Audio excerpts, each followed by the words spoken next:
The National Weather Service in Fort Worth has issued urban and small stream flood advisory for poor drainage areas for southwestern Cook County until 6:45 p.m. At 3:33 p.m., Doppler radar indicated heavy rain due to thunderstorms. This will cause urban and small stream flooding. Areas that are low-lying or poor drainage areas will experience minor flooding in the advisory area. Between 1 and 2 inches of rain have fallen.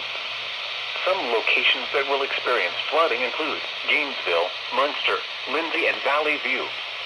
Additional rainfall of 1 to 2 inches is expected over the area. This additional rain will result in minor flooding. Turn around. Don't drown when encountering flooded roads. Most flood deaths occur in vehicles.